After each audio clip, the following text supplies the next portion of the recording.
d'être là. Je suis très touché par votre présence, peuple de gauche. Je remercie naturellement l'association Walter Benjamin Sans Frontières qui m'a invité une nouvelle fois à vous parler de Walter Benjamin, donc de son univers, de sa pensée complexe que j'essaie d'approcher chaque fois avec modestie, par petits bouts, par fragments. Et pour mettre tout le monde à l'aise, je vous dirais que certaines parties de son œuvre me demeurent tout à fait incompréhensibles.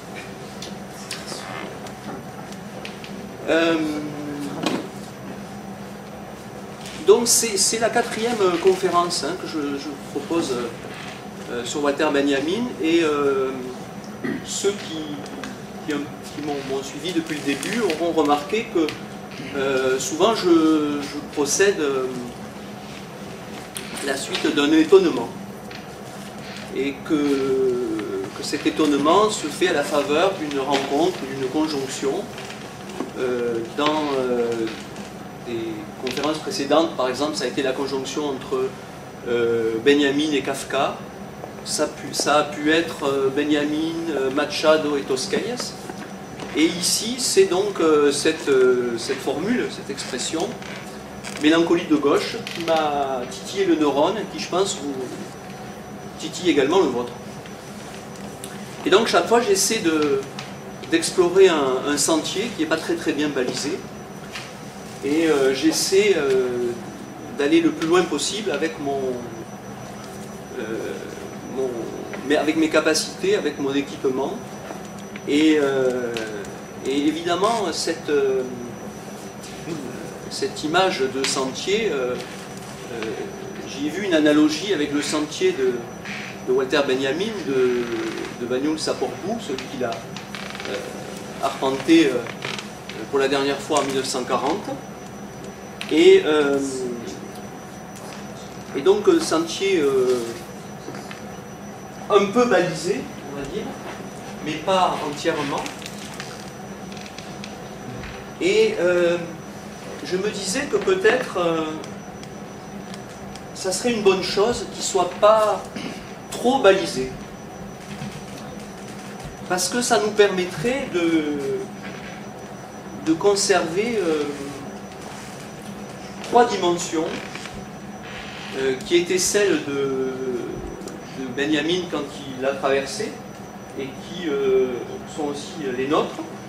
Alors je veux parler de l'effort, du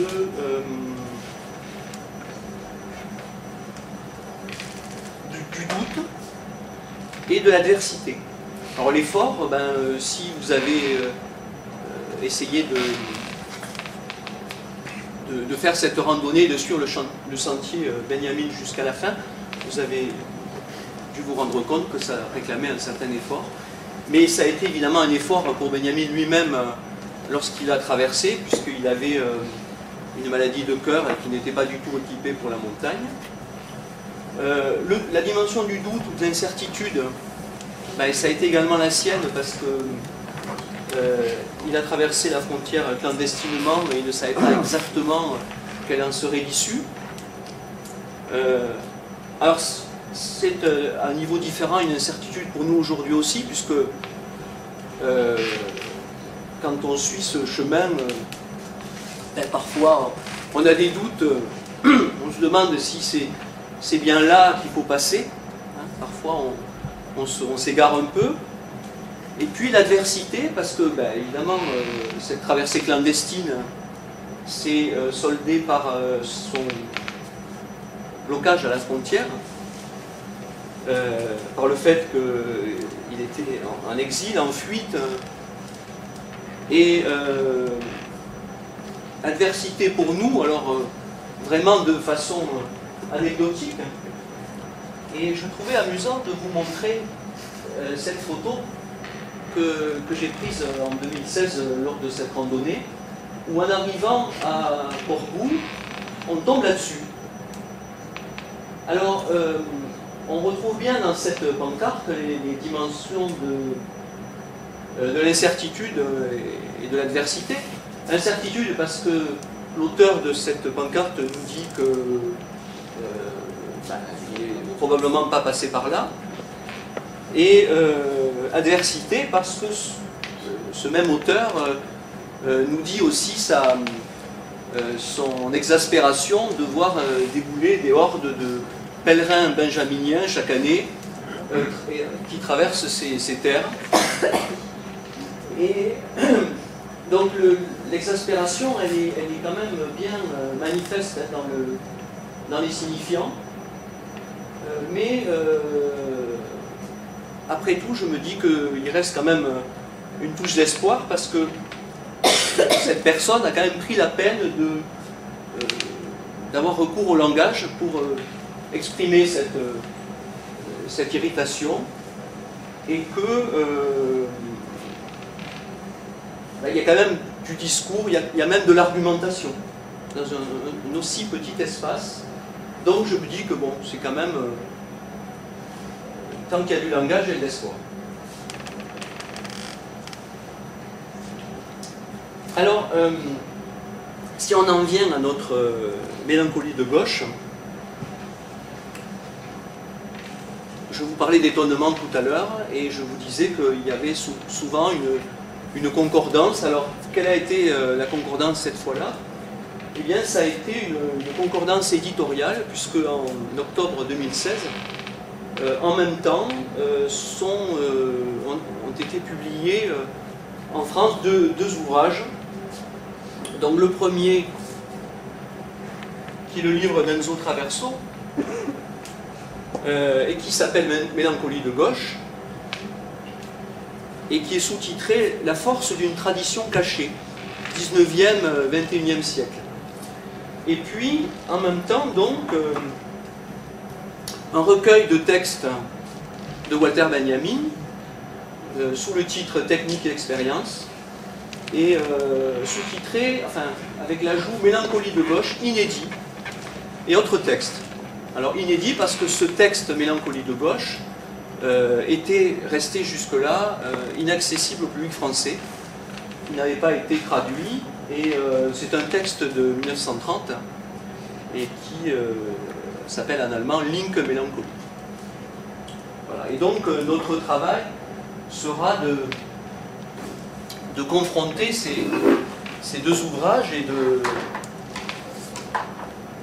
voir qu'est-ce qui va naître de cette conjonction.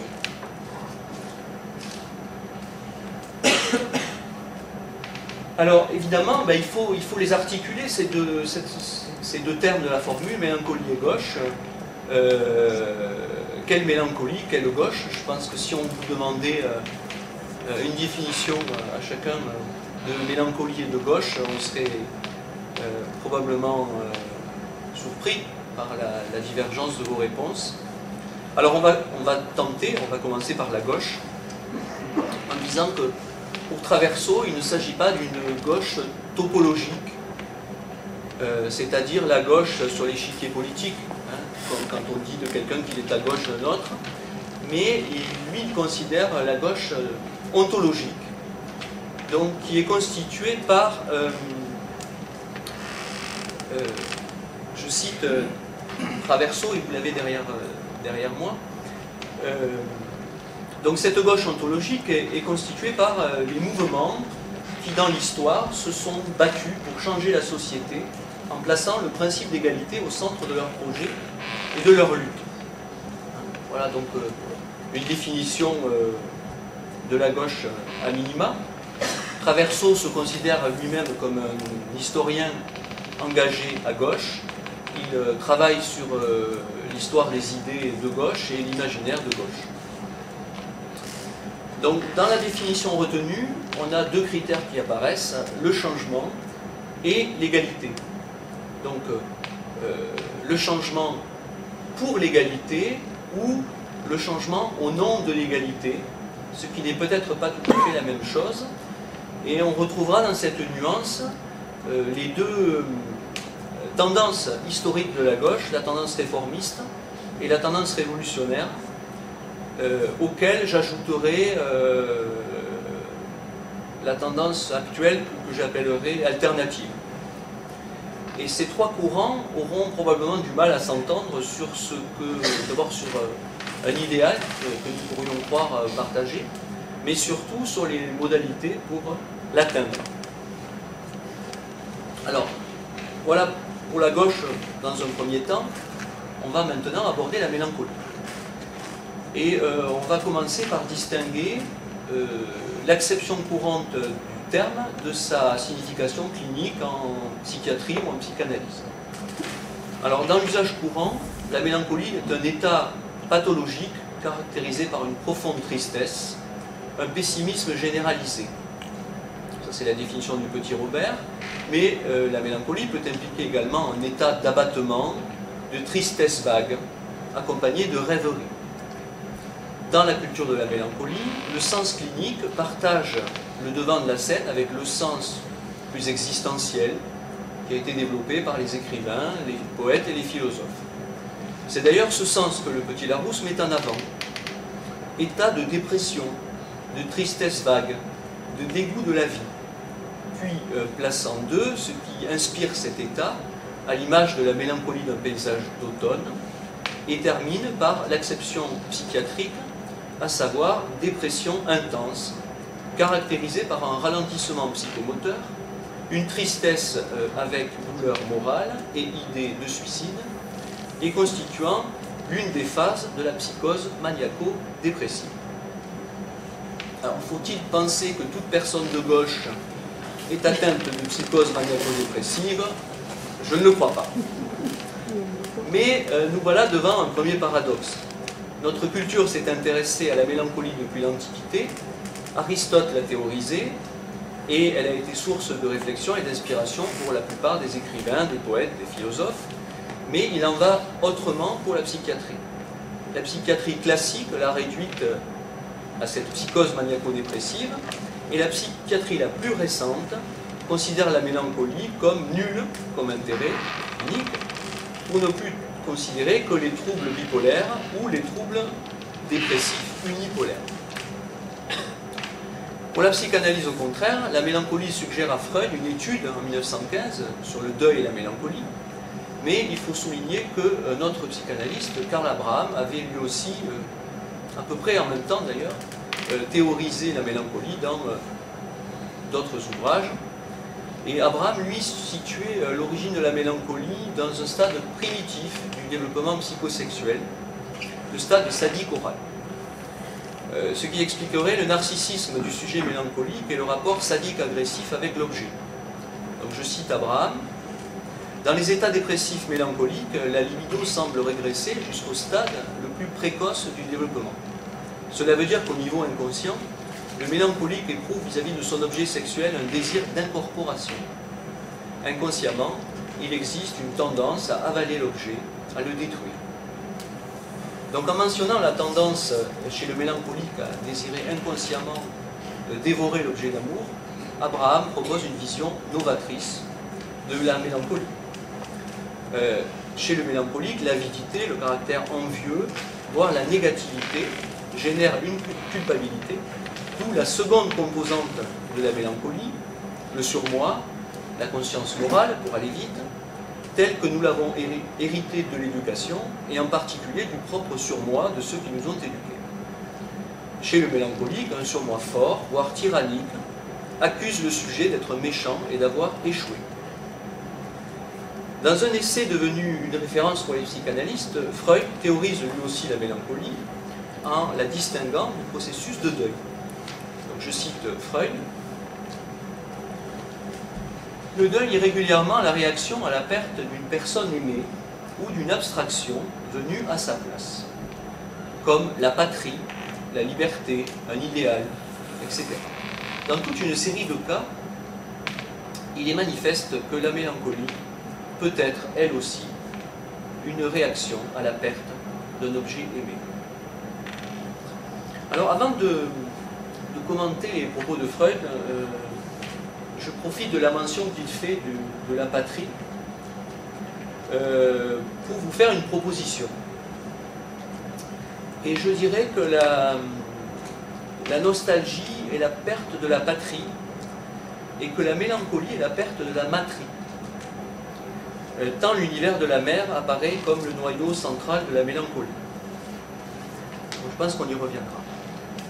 Et il nous reste à présent à examiner les analogies entre le portrait théorique de la mélancolie que nous venons de dresser un peu vite et la mélancolie de gauche qui nous occupe. Donc revenons à Traverso. Qu'appelle-t-il mélancolie de gauche? Eh bien, cette formule constitue un raccourci fulgurant pour désigner la dimension j'ai perdu mes vignettes. La dimension mélancolique de la culture de gauche du 19e au 21e siècle. Quel est son postulat? Eh bien, selon Traverso, il y aurait toujours eu à gauche une culture de la mélancolie en rapport avec ses défaites historiques ou syndicales, ses révolutions ratées, avortées ou réprimées. Et on tient là un premier lien littéral avec la notion de perte que présuppose la mélancolie. Cependant, selon Traverso, cette mélancolie aurait été refoulée pour aller de l'avant grâce à une vision eschatologique et rédemptrice incarnée par le marxisme. Mais une situation nouvelle est apparue. Depuis 1989, la fin du communisme, symbolisée par la chute du mur de Berlin, a brisé la dialectique marxiste selon laquelle la mémoire des luttes du passé permettait de se projeter dans l'avenir. Ce contexte, dit Traverso, a favorisé la redécouverte d'une vision mélancolique de l'histoire comme remémoration des vaincus qui appartient à une tradition cachée du marxisme. En d'autres termes, une mélancolie existante, mais occultée, aurait ressurgi à la faveur d'un contexte international. Alors pourquoi une telle occultation jadis?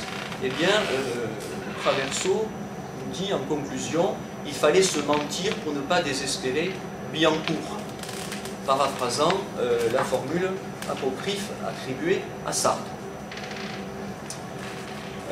Traverso propose une vision un peu organique de la mélancolie de gauche au siècle précédent. Voilà ce qu'il nous dit. Le secret de ce métabolisme de la défaite, mélancolique mais non démobilisatrice, épuisante mais pas sombre, réside et la persistance d'une utopie vécue comme une perspective historique et un horizon d'attente partagé. La culture de la gauche rendait nécessaire la remémoration de ces défaites, en ce qu'elle constituait une mémoire commune. Ainsi, l'épisode de la Seconde République de 1848 eut pour référence la Révolution française et la Première République de 1792. Une mémoire donc, mais aussi un terreau, afin d'alimenter les révolutions à venir dans la perspective messianique du Grand Soir, pour employer un mot-clé de l'imaginaire anarchiste, ou des lendemains qui chantent, paroles d'une chanson du communiste Vaillant Couturier.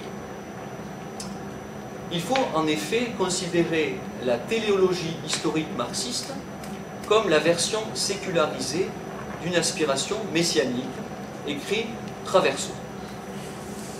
On peut considérer en effet que le marxisme fut une variante de la téléologie chrétienne en pensant le socialisme comme fin de l'histoire. Il incarna un message à la fois universaliste et mystique.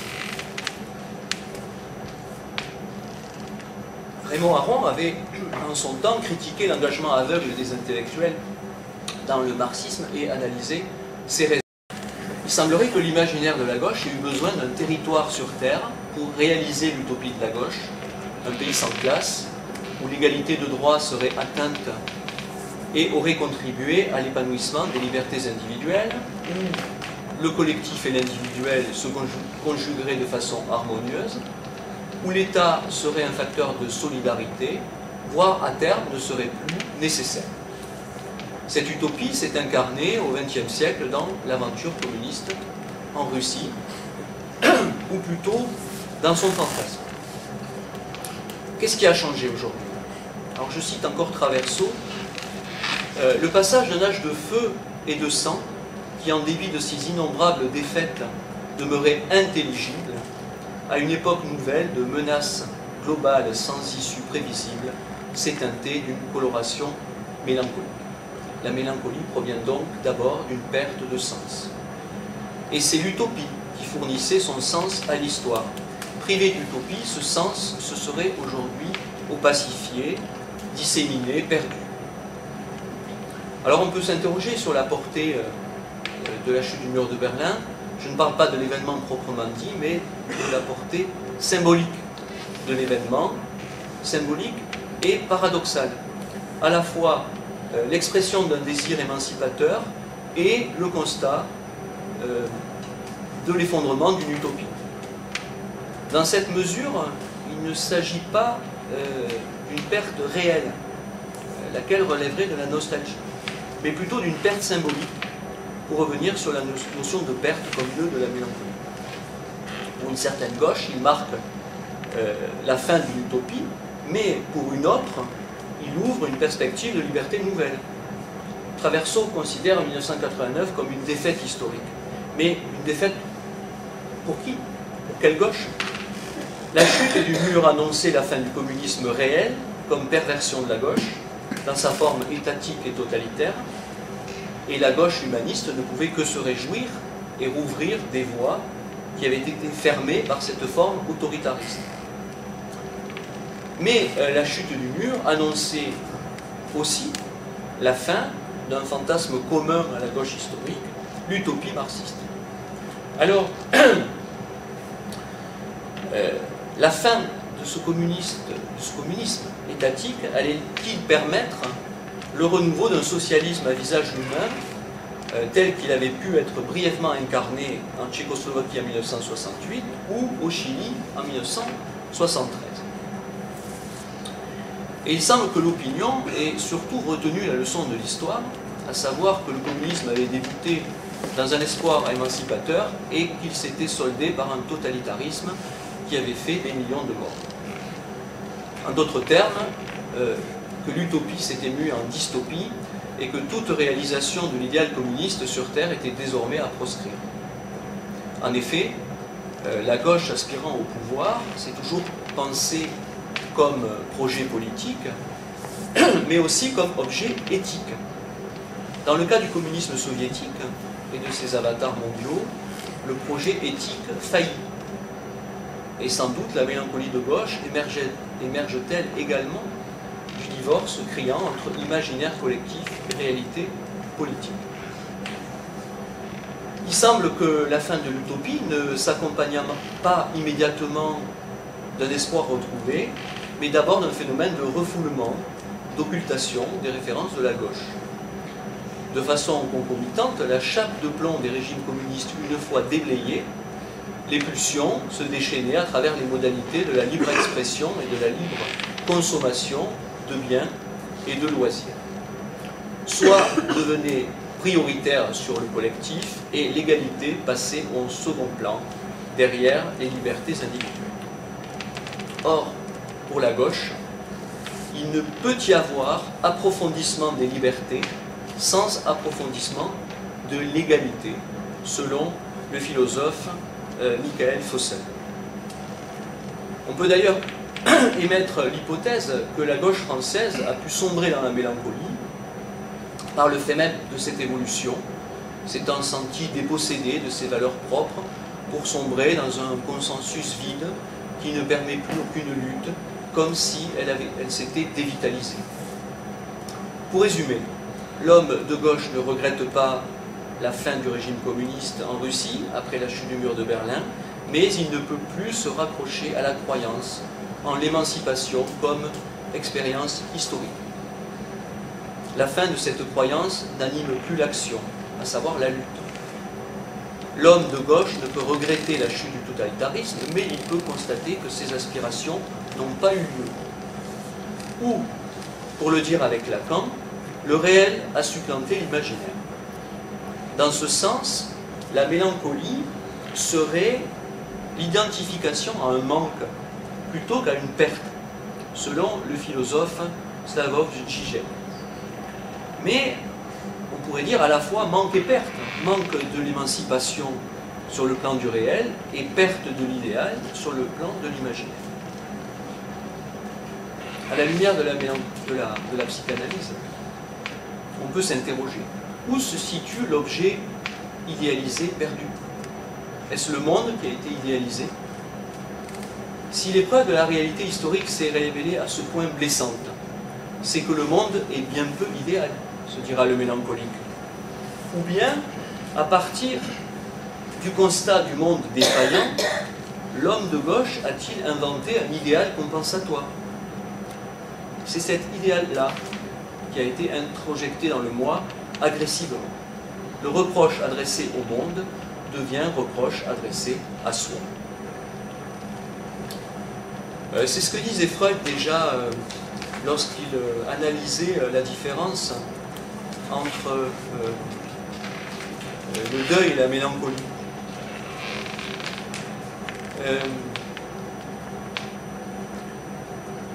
Il nous disait dans le deuil, le sujet endeuillé, c'est ce qu'il a perdu et rien n'échappe à la conscience. À la différence de la mélancolie où, nous dit Freud, le sujet mélancolique sait qui il a perdu, mais non ce qu'il a perdu en cette personne. C'est une nuance très importante, donc il sait qui il a perdu, mais non ce qu'il a perdu en elle. Et là, l'inconscient prend toute son importance. Freud ajoute dans le deuil, le monde est devenu pauvre et vide, dans la mélancolie c'est le moi lui-même. Ou encore, pour se focaliser sur la perte, dans le deuil on subit une perte quant à l'objet, et dans la mélancolie c'est une perte quant à son moi. Donc, après l'inconscient, le second trait de la mélancolie serait ce déplacement narcissique de l'extérieur vers l'intérieur, vers le moi. Et grâce à son expérience clinique qu'il théorise, Freud découvre que le rabaissement, la perte d'estime de soi que le mélancolique éprouve, cache en réalité les reproches qu'il destine à l'objet d'amour perdu et qui ont basculé dans le moi. Donc c'est ce que nous appelons en psychanalyse l'introjection dans le moi, mais à base d'agressivité et de déception.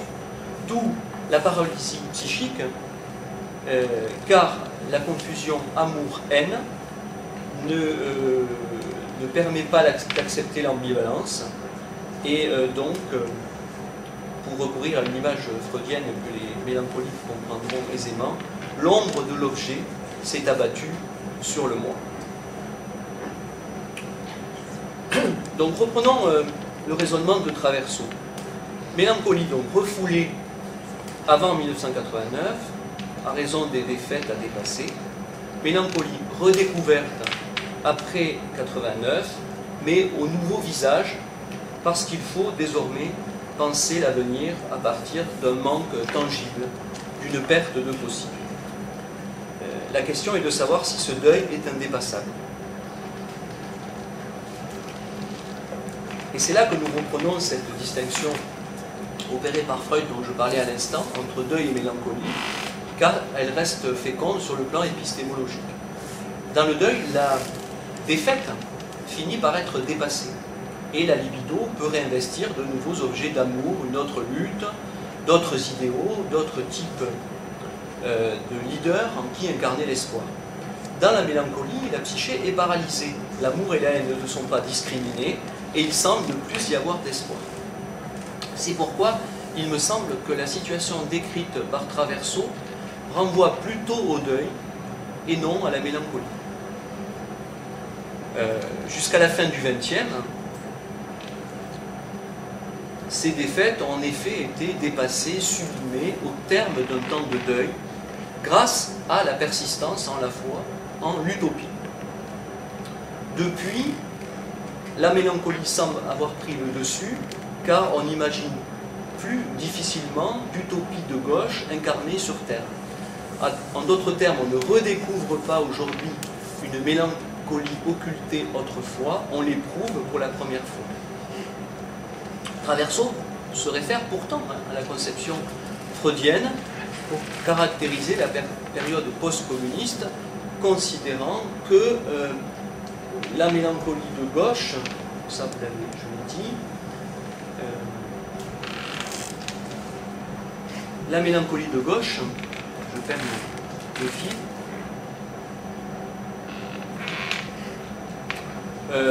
peut être définie comme le résultat d'un deuil impossible. Et il nous dit le communisme est à la fois une expérience finie et une perte irremplaçable à une époque où la fin des utopies empêche la séparation de l'idéal perdu, tout comme le transfert libidinal vers un nouvel objet d'amour. Alors on retrouve cette ambivalence dans la thèse de la philosophe américaine Wendy Brown, qui faisait déjà référence à la mélancolie de gauche en 1999 dans un article Resisting Left Melancholy. Et selon Wendy Brown, la mélancolie de gauche empêcherait les sujets de trouver un nouvel esprit visionnaire et critique. Mais, parallèlement, cette mélancolie de gauche serait aussi une tendance conservatrice qui permettrait de ne pas chuter dans une acceptation inconditionnelle du capitalisme triomphant. En psychanalyse, on parle de résistance.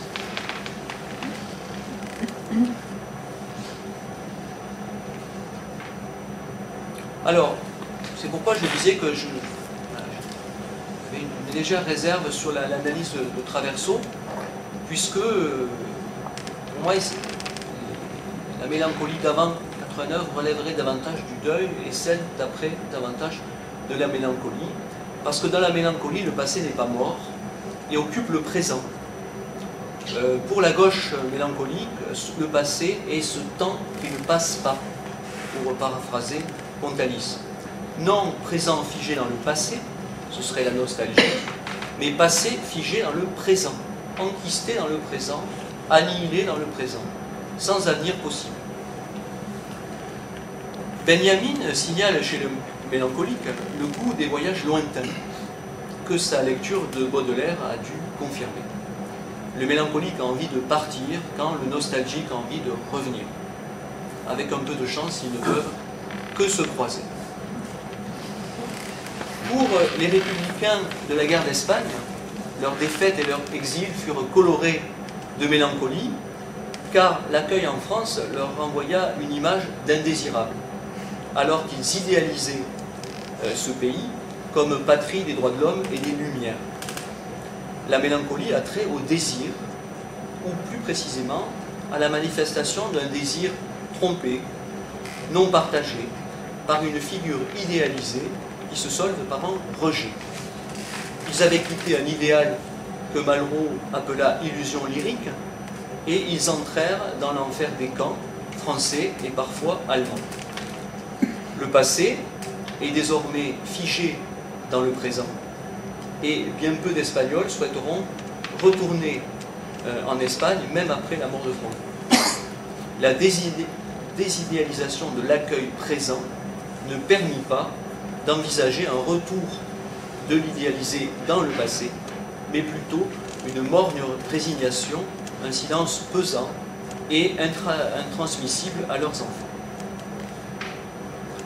Enfin, dernière critique adressée à Traverso, sans doute injuste. La mélancolie ne réside pas seule dans les avatars de l'histoire, mais bien aussi dans la vision du monde du sujet mélancolique, ce que Traverso n'aborde pas, mais en historien, ça n'est pas son sujet. Donc on ne peut pas l'en vouloir. Dans l'ouvrage dont j'ai abondamment parlé, Traverso consacre plusieurs passages à Walter Benjamin. Il rappelle que Benjamin fut l'interprète le plus significatif de cette vision mélancolique de l'histoire.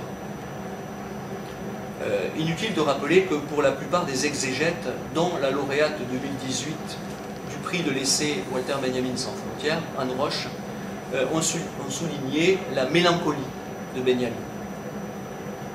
Et l'intérêt porté à Benjamin par Traverso nous permet d'opérer notre transition avec le texte de Benjamin nommé Mélancolie de gauche. Alors il est vrai que Benjamin fut sans doute un penseur mélancolique dans la mesure où il mit en avant l'histoire des vaincus, notamment dans les derniers mois de son existence en rédigeant les thèses sur l'histoire, texte inachevé dont il existe plusieurs versions en allemand et en français.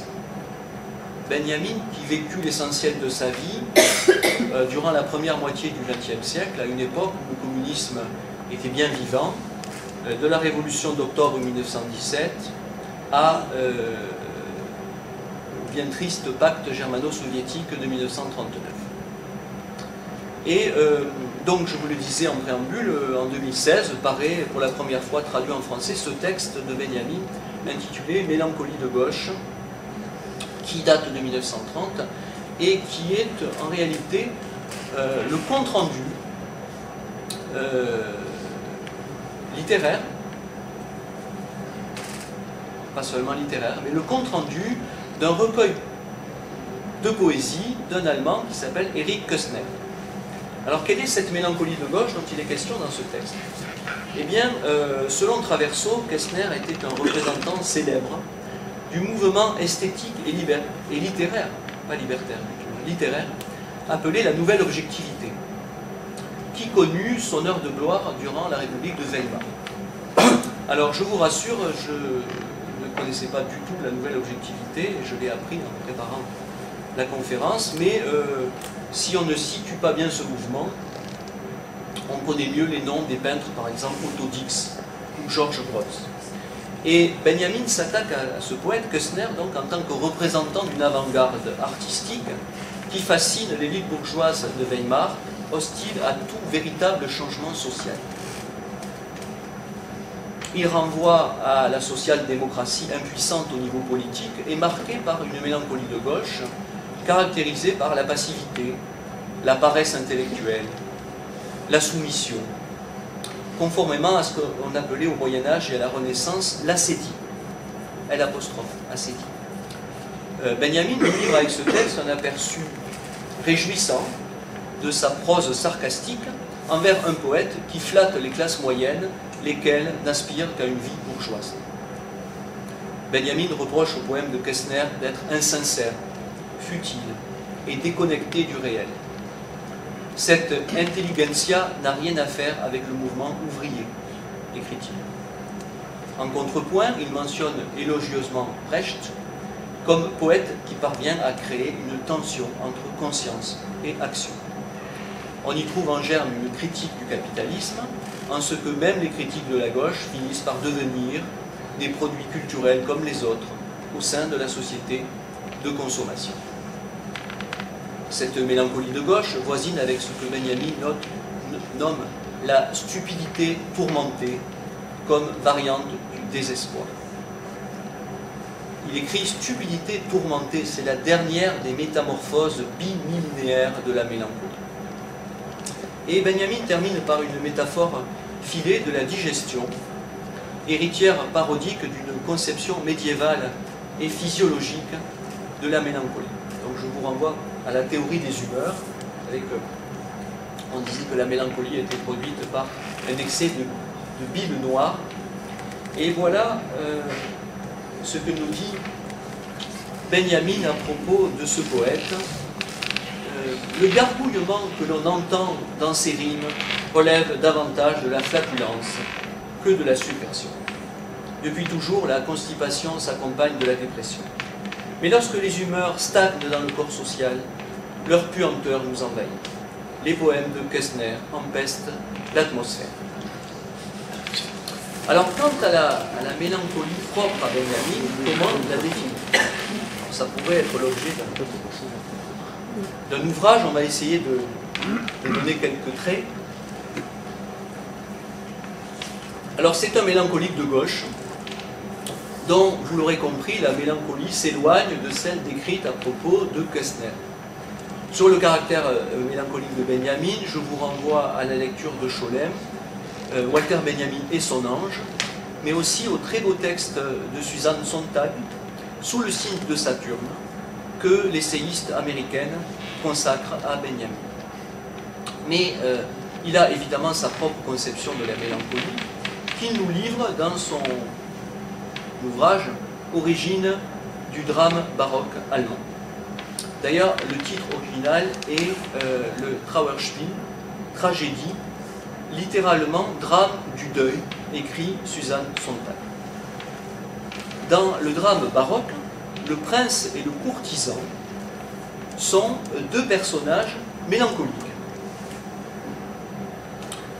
Le personnage du courtisan reflète d'ailleurs un abandon sans consolation ni espoir à une impénétrable conjonction de constellations funestes qui semblent avoir exercé leur emprise avec une pesanteur comparable à l'inertie des choses, écrit Benjamin, et je trouve que cette phrase est une très belle définition de la mélancolie.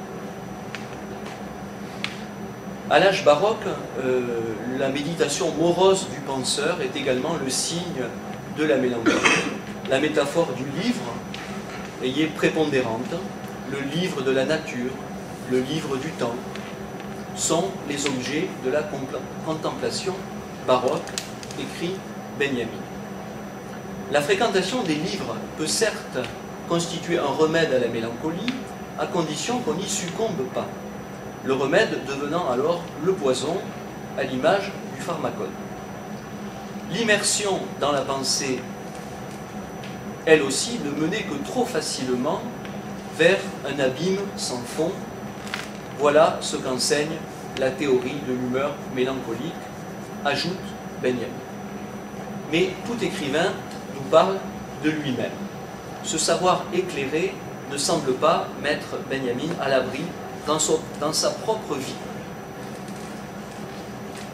Traverso, comme l'avait déjà montré Susanne Sontag, rappelle que Walter Benjamin place sa propre naissance sous l'égide de la mélancolie. Dans un fragment autobiographique énigmatique, il se présente comme venu au monde sous le signe de Saturne, qui, rappelons-le, est la planète de la mélancolie, l'astre, écrit Benjamin, de l'hésitation et du retardement. Sur le plan biographique, telle une image de pensée, comment ne pas songer à son départ de Paris en juin 40, alors que l'invasion allemande imminente le menace en tant qu'intellectuel, juif et anti-nazi. Alors que son travail à la Bibliothèque nationale l'obsède, il attend le dernier moment pour fuir l'arrivée des troupes allemandes à Paris et prendre un train pour le sud, le dernier, dit-on, sorte de guetteur mélancolique, comme aurait dit Apollinaire, qui aurait tourné le regard en dedans, occultant l'ennemi qui menace à l'extérieur. Walter Benjamin, penseur saturnien, comme aurait dit Verlaine, était doté d'un esprit hors du commun dans un corps gauche et malade. Cette fois nous vient une seconde image de pensée lorsque Benjamin chemine difficilement sur les sentiers des Pyrénées, uniquement obsédé par son précieux manuscrit.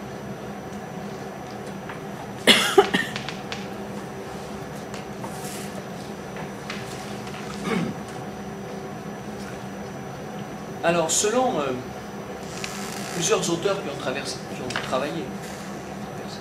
sur Benjamin, la mélancolie serait le connecteur entre deux tendances, deux dimensions qui coexisteraient chez lui, à savoir les dimensions messianiques et matérialistes.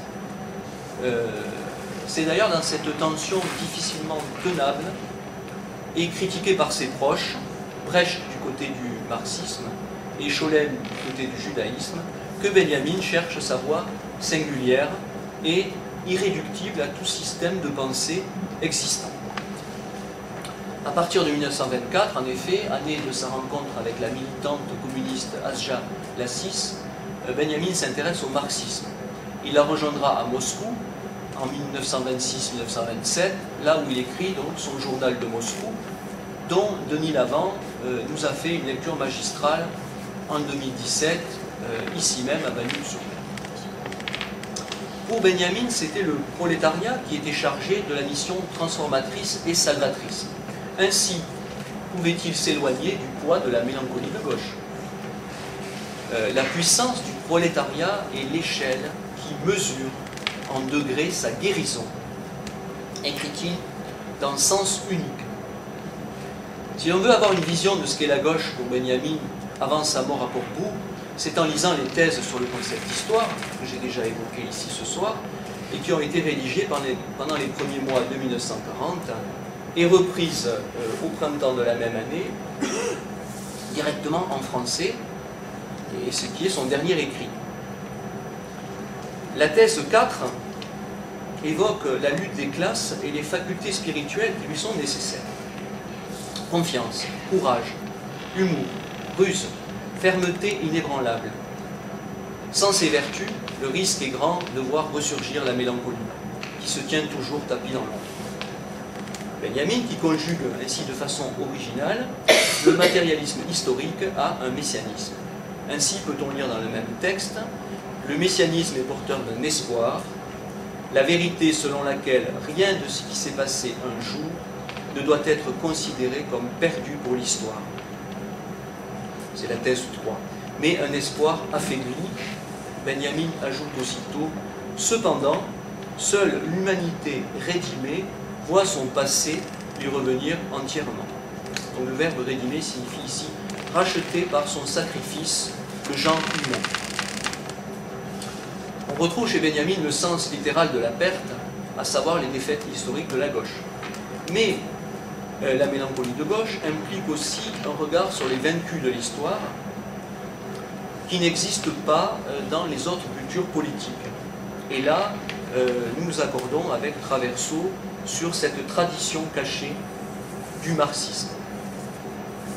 Le sujet de la connaissance historique est proprement la classe opprimée et en lutte, écrit Benjamin dans la thèse 12.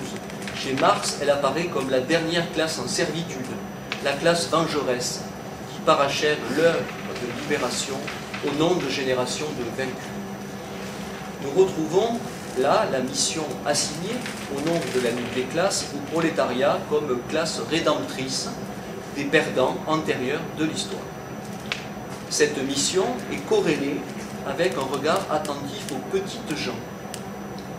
Dany Caravane retiendra cette citation pour son mémorial au cimetière de Portbou. Honorer la mémoire des anonymes est une tâche plus ardue qu'honorer celle des gens célèbres. L'idée de construction historique se consacre à cette mémoire des anonymes. Quelle est la mission du véritable homme de gauche, c'est-à-dire, pour Benjamin, du révolutionnaire? Briser le continuum de l'histoire en se saisissant d'un moment historique propice que Benjamin nomme constellation saturée de tensions. La pensée qui se focalise sur cette constellation provoque en elle un choc qui fait qu'elle se cristallise sous forme de monade, c'est-à-dire d'unité parfaite. Et c'est là que l'homme de gauche, je cite, reconnaît le signe d'une immobilisation messianique des événements. En d'autres termes, d'une opportunité révolutionnaire dans le combat pour le passé opprimé.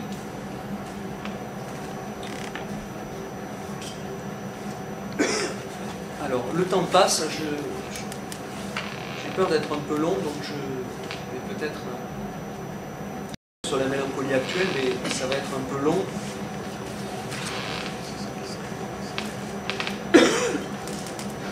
Qu'en pensez-vous?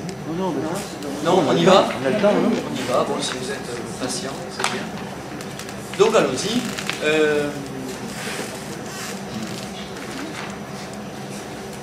Donc on va aborder quelques hypothèses sur la mélancolie actuelle, ce qui implique de revisiter un peu les voies tracées par la gauche. Donc on va peut-être d'abord parler de la voie réformatrice de la social-démocratie. Elle nous a montré depuis les années 80 qu'elle avait fait le choix du capital et qu'au mieux elle ne pouvait que limiter des inégalités trop criantes, mais pas lutter au nom du principe d'égalité. En cela, elle apparaît plutôt comme une gauche d'opérette. La voie révolutionnaire, au nom de la dictature du prolétariat, le XXe siècle a disqualifié la dictature en tant que telle. héritage des leçons de l'histoire, la révolution de 17 qui a conduit au stalinisme, la révolution chinoise, au maoïsme. En France, c'est plus facile parce que la révolution a connu plusieurs visages. Révolution bourgeoise et révolution populaire, et qu'on a souhaité conserver non le souvenir insurrectionnel, mais sa trace idéologique et discursive, à savoir la déclaration des droits de l'homme et du citoyen, et la devise républicaine. Alors, la voix des minorités rédemptrices, ce que mon presque homonyme Alain Badiou nomme une disposition populaire pour inventer dans la nuit quelques formes neuves du matin. C'est joli. Et donc cette disposition populaire pour inventer quelques formes neuves du matin, il personnifie en 2011 à travers 4 grands ensembles, à savoir la jeunesse étudiante et lycéenne, la jeunesse populaire, la masse des salariés ordinaires et les prolétaires nouveaux venus, africains, asiatiques, venus de l'Est. Il semble que ces minorités soient nécessaires pour incarner la vision sotériologique propre à la gauche, c'est-à-dire qui porte le salut. Hier, le prolétariat pour le marxisme, naguère les noirs, les femmes, les homosexuels, etc. pour le gauchisme. Aujourd'hui, il semble que la gauche remplisse encore sa mission en prenant l'accueil des réfugiés et en défendant leur dignité. Réfugiés que la bien-pensance nomme migrants et que le même Badiou nomme prolétaires nomades. Vous remarquerez qu'on n'emploie jamais le terme de migrant pour un migrant riche. Donc prolétaire nomade. La gauche n'a-t-elle pas toujours eu besoin d'un idéalisme social au risque d'instrumentaliser parfois un groupe humain au nom de l'universalisme de l'égalité? Alors, qu'en est-il aujourd'hui? Eh bien, pour un révolutionnaire, la mélancolie s'est insinuée lorsque toute perspective de révolution fut définitivement réduite à néant. Or, c'est la désirabilité même de la révolution qui fait aujourd'hui problème, disait déjà Michel Foucault en 1977. Pour un réformiste, la mélancolie résulte du constat que sa descendance ne sera pas mieux pourvue socialement que sa propre génération, que celle-ci n'aura pas bénéficié des fruits de ses combats. Il est devenu très difficile de continuer à penser leur histoire en termes de finalité émancipatrice, selon la formule lumineuse de Jean-François Lyotard à propos des Européens. Pour un militant de gauche, la mélancolie résulte du constat qu'une minorité ne remplira pas la fonction rédemptrice qui lui était assignée.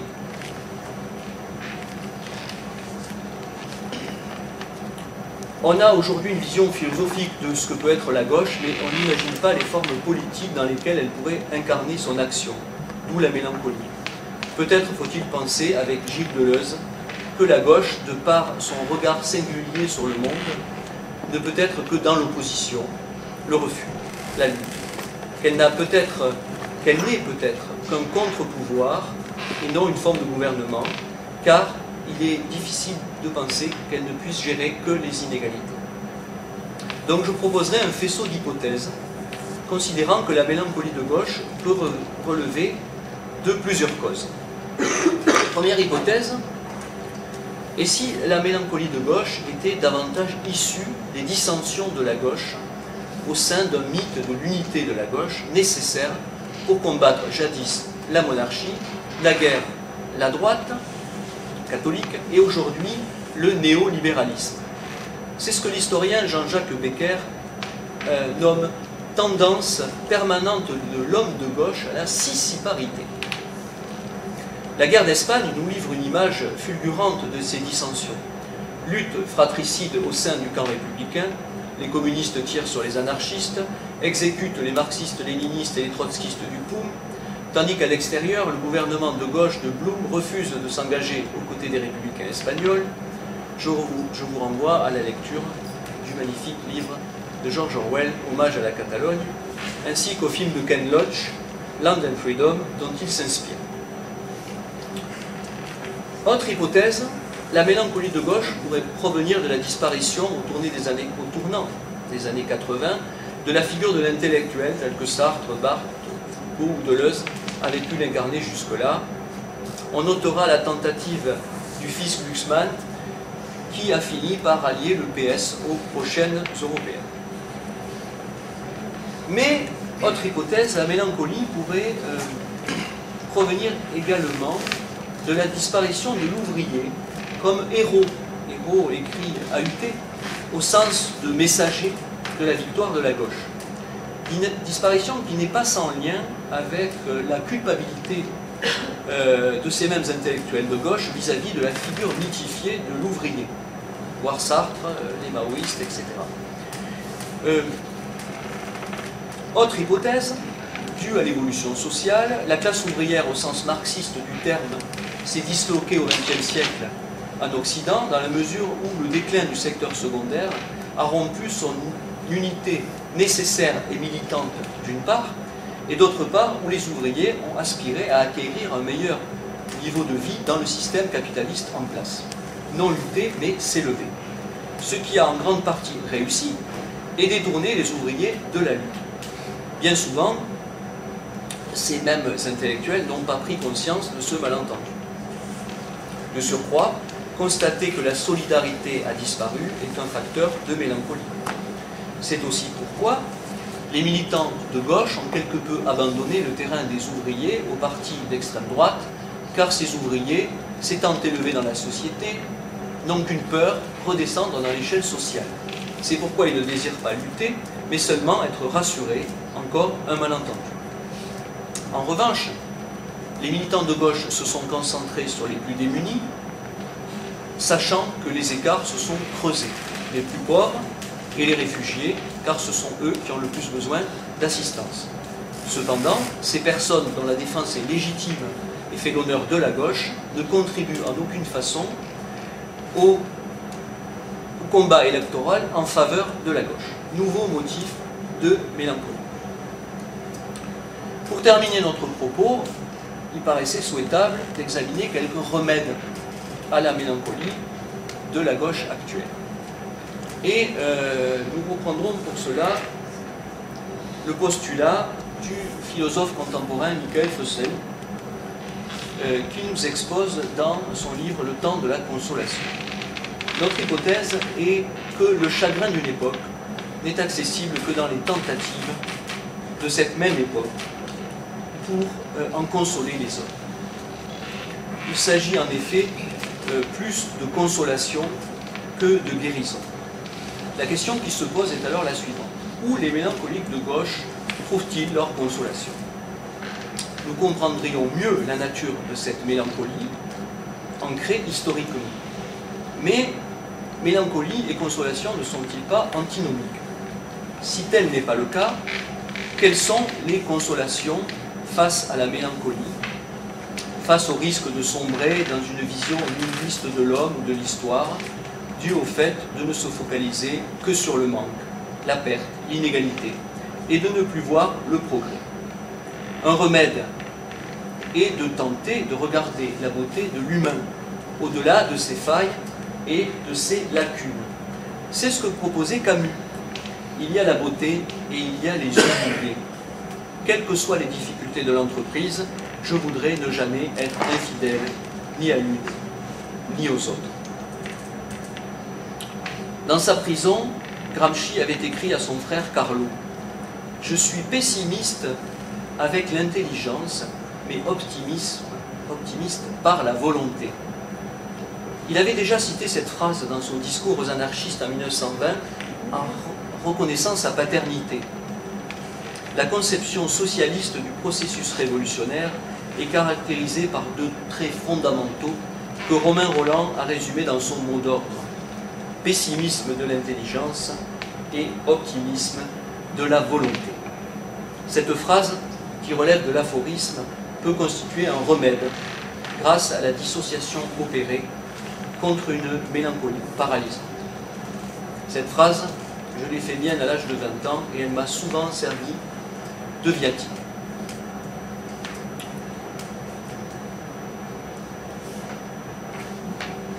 j'essaie d'avancer un peu.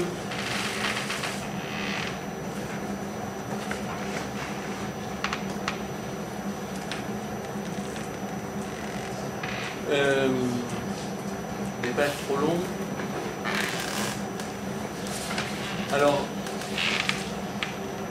cette mélancolie de gauche a été analysée, donc on l'a vu par Traverso, et je pense qu'elle doit beaucoup à l'évolution de la pensée d'un autre personnage de gauche qui s'appelle Daniel Ben Saïd, qui a écrit lui aussi un ouvrage qui s'appelle Le Paris mélancolique, allusion au Paris pascalien. Et dans le Paris mélancolique, cet autre penseur de la gauche, qui est Daniel Ben Saïd, lui aussi d'ailleurs auteur d'un livre sur Benjamin, rend hommage à un penseur marxiste qui s'appelle Lucien Goldman. Et Michael Lowy, donc spécialiste de Benjamin, cite Ben Saïd en disant ceci. L'engagement politique lié aux incertitudes de l'action reste irréductiblement de l'ordre du pari, ajoutant en conclusion de son livre il est mélancolique sans doute ce pari sur l'improbable nécessité de révolutionner le monde. Il s'agit en effet d'un pari sur les possibles, contre le sens unique du réel et la résignation à ses contraires. La formule oxymorique de pari mélancolique n'est pas si éloignée de l'aphorisme de Gramsci. Lowy pense que l'utopie émancipatrice chère à Benjamin relève elle aussi d'un pari dont aucune loi historique ne peut garantir l'accomplissement. Le pessimisme mélancolique de Benjamin n'est pas sans avoir des affinités avec la vision tragique du monde étudiée par Goldman, même si en dernière analyse, l'espoir utopique reste l'horizon unique de sa pensée. Alors, quelle gauche pour aujourd'hui? Chaque époque a sa gauche. Il y eut la gauche de la lutte des classes, de l'anticolonialisme, de l'antiracisme. Il reste aujourd'hui à construire la gauche de l'égalité homme-femme, qui n'a jamais vraiment été entreprise, mais que les années 60 ont porté en germe. La gauche en France, très divisée, s'est toujours soudée grâce à un élément unificateur. Anticléricale et dreyfusarde avant la guerre de 14, en faveur de l'union sacrée en 14, antifasciste dans les années 30. Quel pourrait être cet élément unificateur aujourd'hui? Eh bien, donc le féminisme, sans doute, je l'ai mentionné, mais il y a aussi un autre élément, car il y a dans la culture de la gauche un optimisme anthropologique qui a muté aujourd'hui vers une conscience écologique réelle sur le terrain. Non qu'elle soit privée de sources théoriques, mais elle s'est débarrassée de toute idéologie. C'est en cela qu'elle paraît disséminée, fractionnée. Elle s'est débarrassée de tout messianisme et a fait de la vieille perspective sotériologique la conscience immédiate qu'on peut encore sauver la planète, non demain, mais aujourd'hui, dans une sorte de contre-apocalypse néolibérale et d'anti-téléologie. Pour le dire de façon expressive, l'espérance s'est muée en urgence. Il reste aujourd'hui à construire la gauche de la transition écologique et de la décroissance. Je conclus, enfin, pour ne pas que vous considériez que le seul remède à la mélancolie de gauche, c'est le Doliprane. La mélancolie pourrait être intrinsèquement liée au besoin d'un idéal, l'idéalisme de la gauche, tant décrié par les prétendus réalistes, voire l'angélisme de la gauche, figure nécessaire de l'ange, l'ange mélancolique de Dürer, l'ange impuissant de l'histoire de Klee, halluciné par Benjamin, que vous voyez derrière vous. Kafka, cet ange infirmier qui veille au chevet de Benjamin, plus aucun ange au chevet du mélancolique d'aujourd'hui. Selon Pierre Nora, les milieux de mémoire, lorsqu'ils meurent, deviennent alors des lieux de mémoire. Lieu mélancolique par essence, le cimetière appelle au recueillement. Mais le mémorial qui lui est associé à Port-Bou le sublime en méditation. Peut-être est-ce facilité en ce que un cimetière marin rappelle que le marin risque sa vie en haute mer, mais ce faisant est bien vivant.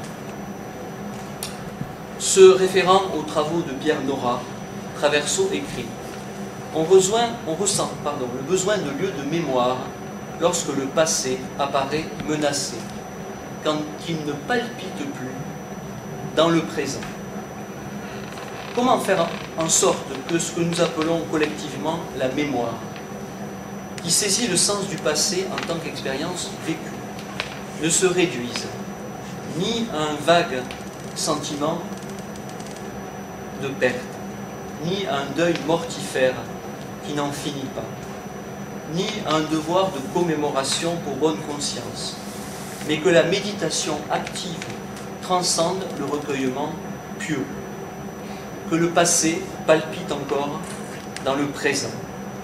C'est à cette palpitation vitale que je vous invite sous la forme d'un aphorisme de Walter Benjamin. Je vous remercie.